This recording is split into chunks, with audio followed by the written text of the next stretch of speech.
नमस्कार दोस्तों, स्वागत है आप सभी का अपने YouTube चैनल ट्रिकी स्टार 1 2 में। तो कैसे हैं आप सब? आशा करते हैं आप सभी अच्छे होंगे। तो चलिए आज फिर से हम लोग क्रैश कोर्स का क्लास थर्ड यानी कि साइंस का ये पार्ट थर्ड वीडियो होगा। और पार्ट थर्ड वीडियो में हम आपका 4 से 5 नंबर इसी वीडियो के माध्यम से कंप्लीट कर देंगे और एक ट्रिक आपको 4 से 5 नंबर दिलाएगा मैट्रिक के बिहार बोर्ड एग्जाम में, यानी आने वाला एग्जाम जो है फरवरी में।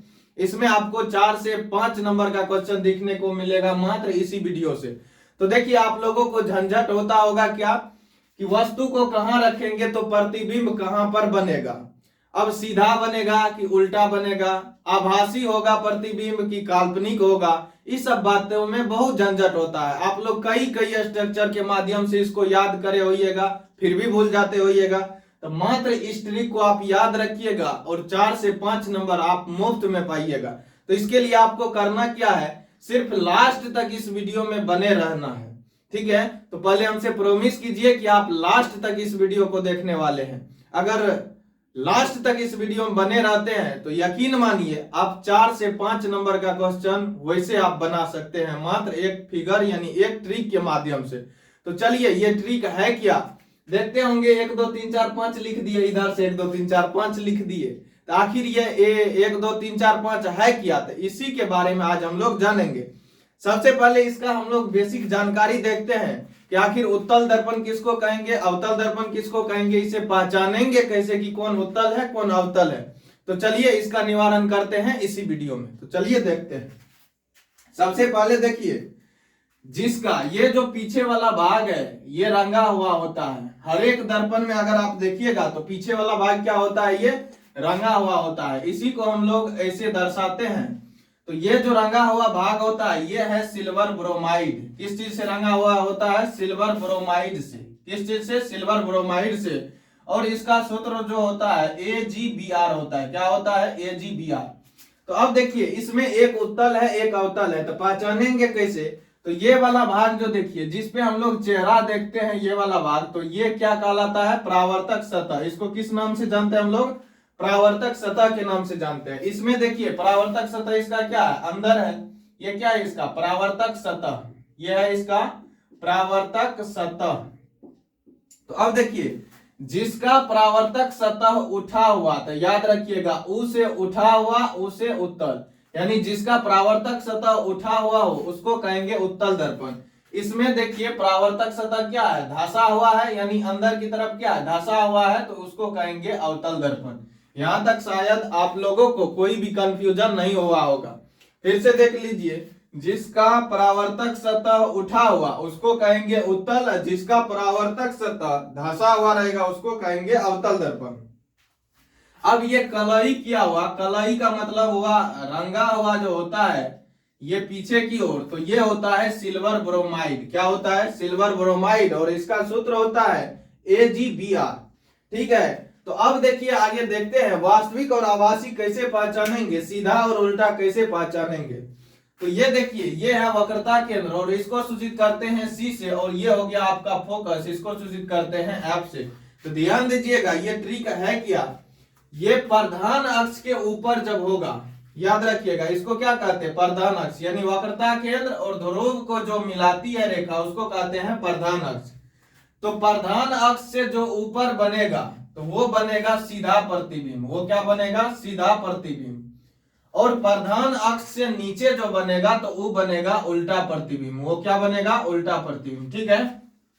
दर्पण के आगे जो बनेगा वो होगा वास्तविक प्रतिबिंब, दर्पण के आगे वास्तविक, दर्पण के पीछे जो होगा वो होगा आभासी प्रतिबिंब। ठीक है। आगे ध्यान देने वाला बात है सेंटर पे, यानी सेंटर पे होता है बराबर प्रतिबिंब, यानी साइज जो होगा बराबर होगा। और इससे जैसे यानी कि देखिए आप जब दर्पण के नजदीक जाते हैं तो प्रतिबिंब यानी आपका जो उसमें इमेज बनता है वो क्या होता है? बड़ा होते जाता है। तो जैसे जैसे हम दर्पण के नजदीक जाते जाएंगे तो वैसे वैसे हमारा प्रतिबिंब क्या होगा? बड़ा बनते जाएगा। जैसे जैसे हम दर्पण से दूर जाएंगे वैसे वैसे प्रतिबिंब क्या होगा? छोटा। तो अब देखिए ये है क्या, तो इस एक का मिलान करेंगे इस पे, यानी कि यहाँ पे अगर हम वस्तु को रखते हैं तो प्रतिबिंब हमारा यहाँ पे बनेगा। अगर 2 नंबर पे रखते हैं तो 2 नंबर क्या है, वक्रता केंद्र और अनंत इसको मानेंगे, यानी 2 नंबर है वक्रता केंद्र और अनंत के बीच जब रखेंगे वस्तु को, तो देखिए प्रतिबिंब कहाँ बनेगा, वक्रता केंद्र और फोकस के बीच। तो सबसे पहला कंडीशन देखिए, जब वस्तु अनंत पर हो, जब वस्तु अनंत पर हो तब इसका प्रतिबिंब कहां पर बनेगा। तो ध्यान दीजिए यहाँ पे, जब वस्तु अनंत पे होता है तो अनंत को कितना नंबर से दिखाए हैं, 1 नंबर से। तो जब वस्तु अनंत पे होगा तो प्रतिबिंब यहां बनेगा, और 1 नंबर क्या है, फोकस, यानी प्रतिबिंब जो बनेगा फोकस पर बनेगा।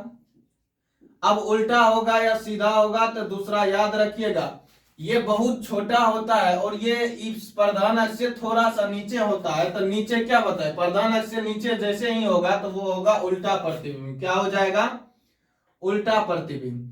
अब तीसरा नंबर आप बताइएगा, वास्तविक होगा कि आभासी। तो देखिए दर्पण के क्या है, आगे बन रहा है, तो दर्पण के आगे जब भी बनेगा प्रतिबिंब तो वो प्रतिबिंब क्या होता है, वास्तविक होता है। वो प्रतिबिंब क्या होता है, वास्तविक होता है। अब साइज बताइए इसका क्या होगा, छोटा या बड़ा। तो यहां देखिए अनंत पे है, यानी दर्पण से बहुत दूर है, तो प्रतिबिंब भी क्या होगा, बहुत छोटा बनेगा। तो क्या लिखेंगे, प्रतिबिंब बहुत छोटा। तो ये एक हमारा कंप्लीट हो गया। टोटल कितना देखना है हम लोगों को, 6, यानी 6 कंडीशन देखना है। तो जब वस्तु दर्पण से बहुत दूर रहेगा तो प्रतिबिंब भी हमारा बहुत छोटा बनेगा। प्रतिबिंब क्या बनेगा, बहुत छोटा। जैसे जैसे हम दर्पण के नजदीक आते जाएंगे वैसे वैसे प्रतिबिंब हमारा बड़ा बनते जाएगा। ठीक है, तो हम अगर अनंत पे रखे तो प्रतिबिंब हमारा कहाँ बना, 1 नंबर, यानी वहां पे रखेंगे तो यहाँ बनेगा, यानी फोकस पे बना। ठीक है, अब उल्टा होगा कि सीधा, तो प्रधान अक्ष से नीचे है तो क्या हो जाएगा, उल्टा हो जाएगा। प्रधान अक्ष से अगर ऊपर बनेगा तो क्या होगा, सीधा। अब देखिए वास्तविक होगा कि आभासी होगा। तो दर्पण के आगे है, तो दर्पण के आगे के लिए हमेशा क्या होता है, वास्तविक प्रतिबिंब। अगर दर्पण से पीछे बनेगा तो क्या होगा, आभासी प्रतिबिंब। और वो दर्पण से पीछे सिर्फ बनेगा 6 नंबर, यानी फोकस और ध्रुव के बीच जब रखेंगे तब। तो उसका चर्चा यहाँ आएंगे तो हम लोग करेंगे। अब देखिए, तो ये क्या होता है, बहुत छोटा। छोटा क्यों बनेगा बहुत छोटा, क्योंकि वस्तु अनंत पे है, यानी कहीं दूर, बहुत दूर पे रखा हुआ है, तो प्रतिबिंब क्या होगा, बहुत छोटा। अब देखिए दूसरा नंबर क्या है, दूसरा नंबर हम लोग देखते हैं। दूसरा नंबर कंडीशन क्या है, वस्तु को कहां रखने पर। तो ये है सेंटर, यानी वक्रता केंद्र, और ये है अनंत, इन दोनों के बीच में है 2 नंबर। तो दूसरा कंडीशन होगा वक्रता केंद्र और अनंत के बीच, वक्रता केंद्र और अनंत के बीच वस्तु को रखने पर, अनंत के बीच वस्तु को रखने पर। तो पहला कंडीशन अब आप लोग बताइएगा, पहले बताइए प्रतिबिंब बनेगा कहां। पहला नंबर क्या बताइएगा कि प्रतिबिंब कहां बनेगा। तो देखिए 2 नंबर का प्रतिबिंब 2 नंबर पर, और 2 नंबर ये क्या है, वक्रता केंद्र और फोकस के बीच है। तो प्रतिबिंब बनेगा कहां पे, वक्रता केंद्र और फोकस के बीच। तो पहला लिखेंगे प्रतिबिंब बनेगा वक्रता केंद्र और फोकस के बीच। पहला कंडीशन क्या है, प्रतिबिंब बनेगा वक्रता केंद्र और फोकस के बीच। अगला कंडीशन आप लोग बताइएगा, उल्टा होगा कि सीधा होगा। तो इससे क्या, यहाँ देखिए 2 नंबर और बन रहा है यहाँ पे, तो ये क्या है, प्रधान अक्ष के नीचे, और जब प्रधान अक्ष से नीचे होता है तो प्रतिबिंब उल्टा होता है। तो दूसरा नंबर क्या लिखेंगे, उल्टा। अब उल्टा प्रतिबिंब। तीसरा नंबर बताइए, वास्तविक होगा कि आभासी होगा। तो दर्पण के सामने बन रहा है, यानी दर्पण के आगे, तो दर्पण के आगे हमेशा क्या हो जाएगा, वास्तविक प्रतिबिंब। कौन प्रतिबिंब होगा, वास्तविक प्रतिबिंब। और अगला देखिए 4 नंबर क्या है, 4 नंबर में बनाना है कि साइज कैसा बनेगा। तो देखिए अब अनंत से कुछ क्या आए, आगे आए हैं, तो थोड़ा सा क्या बनेगा, बड़ा कि छोटा, बताइए तो क्या होगा। तो देखिए जब केंद्र से, केंद्र पे बनता है बराबर, केंद्र से आगे जाएंगे तब बनेगा बड़ा। अब यहां आएंगे तो क्या बनेगा, अभी भी बनेगा छोटा। क्या बनेगा, छोटा प्रतिबिंब। अब जब हम लोग सेंटर पे आएंगे तो बराबर बनता है, सेंटर पे आएंगे तो बराबर, इससे जैसे ही आगे हम जाने लगेंगे तब बड़ा प्रतिबिंब बनने लगेगा। तो 2 कंडीशन हम लोग देखे कि पहला अनंत पर अगर वस्तु को रखते हैं तो बनता है कहां पे, फोकस पे। अनंत पे रखते हैं तो फोकस पे बनता है, और कैसा होता है तो प्रधान अक्ष के नीचे यानी कैसा होगा, उल्टा बनेगा। और वास्तविक होगा कि आभासी, तो दर्पण के सामने है तो कैसा बनेगा, वास्तविक बनेगा। छोटा होगा कि बड़ा प्रतिबिंब, तो देखिए जब अनंत पे है यानी दर्पण से बहुत दूर है वस्तु तो ये क्या बनेगा, छोटा। और अब जैसे जैसे नजदीक होगा तो ये क्या दिए, बहुत छोटा बनेगा। और यहाँ जैसे थोड़ा नजदीक करेंगे तो छोटा लिखेंगे। छोटा क्यों लिखेंगे, क्योंकि इससे थोड़ा सा आगे आएंगे तो थोड़ा इससे क्या बनेगा, बड़ा बनेगा, यानी इससे क्या होगा, छोटा। यानी इसको लिखेंगे बहुत छोटा और इसको लिखेंगे छोटा। अब देखिए अगला कंडीशन है, जब हम वक्रता केंद्र पर आते हैं तो प्रतिबिंब कैसा बनेगा। तो चलिए इसको अब हम लोग मिटा देते हैं।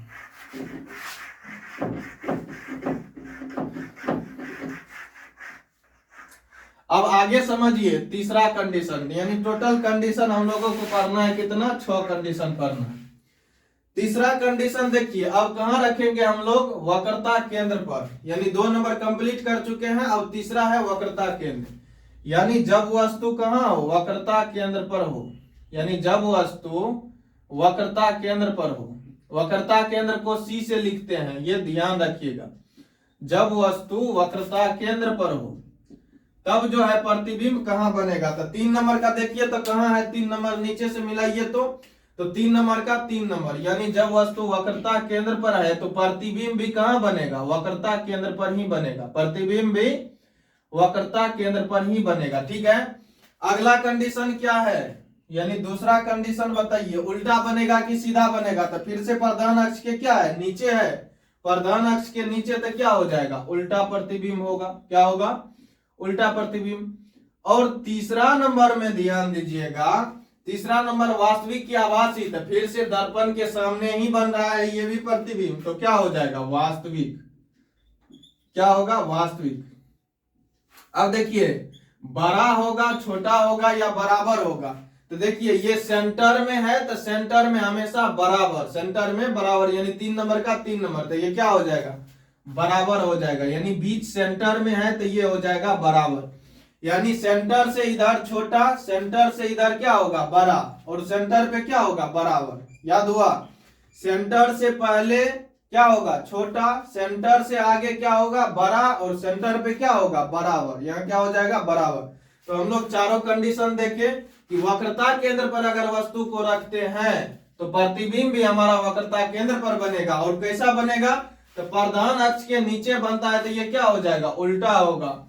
वास्तविक होगा कि आभासी, तो दर्पण के आगे है तो ये क्या हो जाएगा, वास्तविक होगा। और चौथा कैसा बनेगा, छोटा, बड़ा या बराबर। तो यहाँ देखिए सेंटर पे है तो सेंटर पे अभी बताए क्या बनेगा, बराबर बनेगा। तो 3 कंडीशन हम लोग कंप्लीट कर चुके हैं।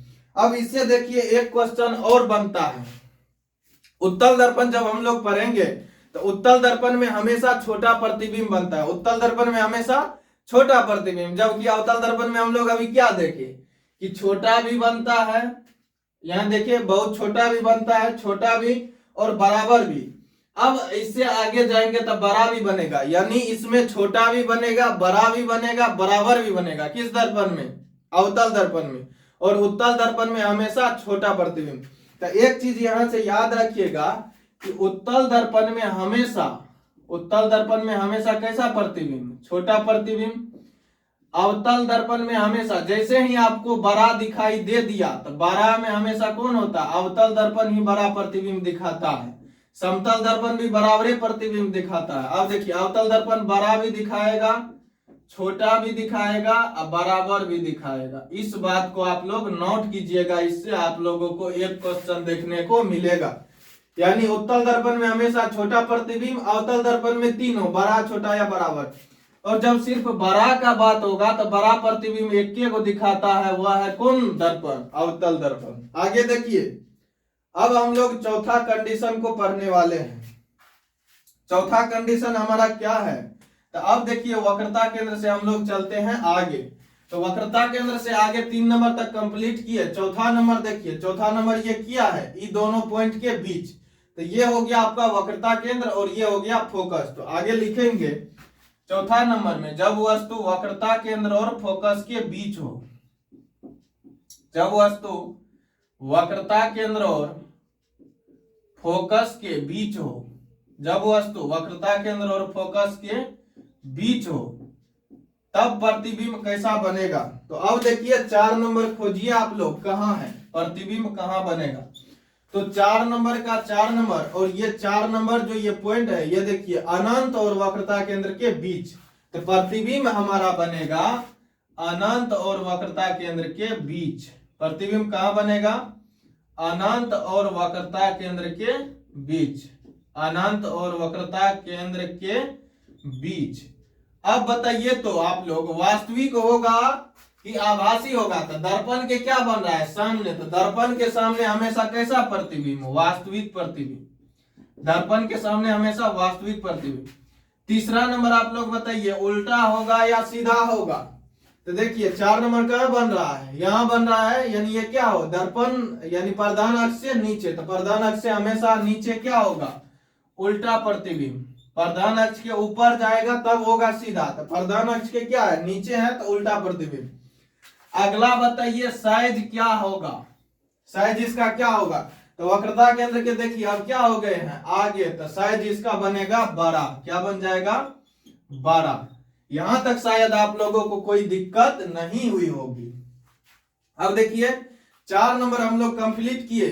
4 नंबर क्या है, जब वस्तु को वक्रता केंद्र और फोकस के बीच रखेंगे तो प्रतिबिंब कहां बनेगा। तो 4 नंबर का 4 नंबर पे, 4 नंबर का 4 नंबर पे। तो 4 नंबर देखिए, ये 4 नंबर पॉइंट जो है ये किसके किसके बीच, अनंत और वक्रता केंद्र के बीच है, यानी प्रतिबिंब कहां बनेगा, अनंत और वक्रता केंद्र के बीच। दूसरा नंबर वास्तविक होगा या आभासी। तो दर्पण के सामने बन रहा है तो प्रतिबिंब कैसा होगा, वास्तविक होगा। तीसरा नंबर उल्टा या सीधा होगा। तो प्रधान अक्ष के क्या है, नीचे है, तो ये प्रतिबिंब होगा उल्टा। चौथा बड़ा होगा, छोटा होगा या बराबर होगा। तो देखिए वक्रता केंद्र से हम लोग अब आगे की ओर चल चुके हैं, तो प्रतिबिंब हमेशा बनेगा वक्रता केंद्र से आगे बड़ा। यहां तक कोई दिक्कत नहीं हुई होगी। अब देखिए पांचवा कंडीशन, पांचवा कंडीशन हम लोग क्या देखेंगे, अब वस्तु को कहां रखेंगे। तो 5 नंबर देखिए क्या है, फोकस पर, यानी लिखेंगे जब वस्तु फोकस पर हो, जब वस्तु फोकस पर हो, जब वस्तु फोकस पर हो। तो 5 नंबर बताइए प्रतिबिंब कहां बनेगा, 5 नंबर खोजिए आप लोग। तो पहला देखिए 5 नंबर कहां है, ये मिला 5 नंबर, और 5 नंबर पॉइंट क्या है, अनंत। 5 नंबर पॉइंट क्या है, अनंत, यानी जब वस्तु फोकस पर हो तो प्रतिबिंब हमारा बनेगा अनंत पर। कहां बनेगा, अनंत पर। दूसरी बातें ध्यान दीजिएगा। अच्छा ये बताइए तो वास्तविक होगा कि आभासी। दर्पण के अभी क्या बन रहा है, सामने बन रहा है, दर्पण के सामने, तो क्या हो जाएगा, ये वास्तविक प्रतिबिंब होगा। दूसरा क्या होगा, वास्तविक प्रतिबिंब होगा। और तीसरा नंबर बताइए कौन सा होगा, उल्टा होगा कि सीधा होगा। तो प्रधान अक्ष के नीचे, तो जैसे प्रधान अक्ष के नीचे तो प्रतिबिंब बनता है उल्टा। कैसा बनता है, उल्टा। अब साइज में बताइए आप लोग क्या होगा। तो साइज में देखिए अब फोकस पर आ गए हैं, यानी बहुत निकट आ गए हैं, तो प्रतिबिंब भी बनेगा बहुत बड़ा। क्या बनेगा, बहुत बड़ा। ये 5 कंडीशन को बस इस ट्रिक के माध्यम से आप बना सकते हैं। अब देखिए छठा कंडीशन है क्या, और यहां हम लोग 6 नंबर क्यों दिए हैं, इसको ध्यान से देखिएगा। और ये फिगर आप बना करके अपने से भी आराम से अब एग्जाम में मात्र कुछ नहीं करना है, कोई कोण में एगो ई खींच देना है 1 2 3 4 5, इधर से डायरेक्ट लिखना है, इधर से फिर 1 2 3 4 5 कर देना है। अब देखिए 6 नंबर आखिर है क्या, और 6 नंबर को हम पीछे क्यों लिखे हैं। ये 6 नंबर जो है सबसे डिफरेंट है। अब 6 नंबर देखिए तो ये पॉइंट जो है किसके किसके बीच में है, तो फोकस और ध्रुव के बीच में, फोकस और ध्रुव के बीच में। यानी लिखेंगे जब वस्तु को फोकस और ध्रुव के बीच रखेंगे, फोकस और ध्रुव के बीच रखेंगे, फोकस और ध्रुव के बीच रखेंगे, तो प्रतिबिंब कैसा कैसा बनेगा। तो पहला देखिए प्रतिबिंब कैसा बनेगा। तो प्रतिबिंब यहाँ 6 नंबर दिए हैं, यानी प्रतिबिंब क्या बन रहा है, ऊपर बन रहा है। प्रतिबिंब कहां बन रहा है, ऊपर। और अब देखिए दर्पण के आगे नहीं, तो दर्पण के कहां बन रहा है, पीछे। तो अब देखिएगा, यानी लिखिएगा दर्पण के पीछे, यानी पूरा लिख देते हैं यहाँ पे ऐड कीजिएगा, दर्पण के पीछे बनेगा प्रतिबिंब। ये ही कंडीशन सिर्फ है जो पीछे बनता है। और दर्पण के पीछे बन रहा है, तो ये ध्यान दीजिएगा, ये होगा आभासी प्रतिबिंब। और आभासी प्रतिबिंब को ही किस नाम से जानते हैं? काल्पनिक प्रतिबिंब।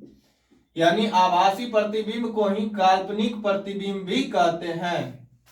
अब देखिए, चूंकि इसका सिर्फ अनुभव कर सकते हैं, ये आपको दिखाई नहीं देगा, तो इसी को कहते हैं आभासी प्रतिबिंब।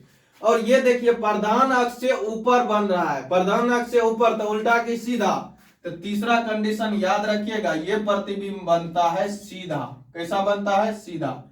और चौथा, बड़ा की छोटा, तो हमेशा तो इधर जब आए हैं तो बड़ा ही बनेगा, लेकिन बहुत बड़ा नहीं बनेगा। ठीक है, तो यहाँ याद रखिएगा बड़ा प्रतिबिंब। तो अगला क्या देखे हम लोग कंडीशन, कि जब वस्तु को प्रतिबिंब से यानी दर्पण से जितना दूर करेंगे प्रतिबिंब उतना छोटा, और वक्रता केंद्र यानी सेंटर पे जब हम रखते हैं तो प्रतिबिंब बराबर।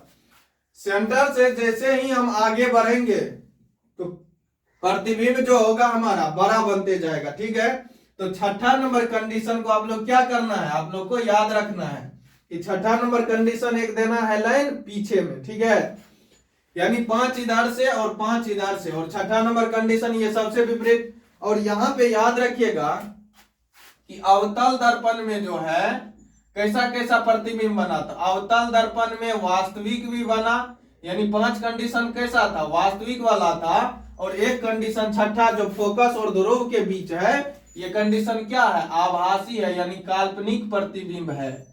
तो इसमें जो है अवतल दर्पण वास्तविक और आभासी दोनों प्रतिबिंब बनाता है। कैसा? वास्तविक और आभासी दोनों। ठीक है, कोई दिक्कत यहाँ तक? तीसरा बात ये भी याद रखिएगा कि उल्टा और सीधा, यानी अवतल दर्पण जो है उल्टा भी प्रतिबिंब बनाता है और सीधा भी प्रतिबिंब बनाता है। एक क्वेश्चन और आप लोग को देखने को मिलता है कि इसका यानी अवतल दर्पण जो है, अगला क्वेश्चन, ये सभी ऑब्जेक्टिव है, आप लोग ध्यान से देखिएगा। अवतल दर्पण की फोकस दूरी क्या होता है? अवतल दर्पण की फोकस क्या होता है हमेशा? तो ये याद रखिएगा, अवतल दर्पण की होता है ऋणात्मक। क्या होता है? ऋणात्मक। वहीं आपसे पूछा जाए कि उत्तल दर्पण की फोकस क्या होता है, तो उत्तल दर्पण की फोकस हमेशा होता है धनात्मक। क्या होता है? धनात्मक होता है उत्तल दर्पण का। आशा है आप लोगों को ये फिगर बिल्कुल समझ में आया होगा। अगर इसी तरह का वीडियो आप लोग चाहते हैं कि डेली आए, तो आप लोग एक शेयर और एक सब्सक्राइब करके हमारे मनोबल को बढ़ाते रहे। मैं आशा नहीं पूर्ण विश्वास दिलाता हूं कि अगर आप लोगों का इसी तरह प्यार बना रहा तो कंटिन्यू हम वीडियो इसी प्रकार का लाते रहेंगे। धन्यवाद। अगर आपने अभी तक इस चैनल को सब्सक्राइब नहीं किया है तो चैनल को सब्सक्राइब कर हमारे साथ जुड़ जाए। ठीक है, मिलते हैं फिर अगले वीडियो में। धन्यवाद।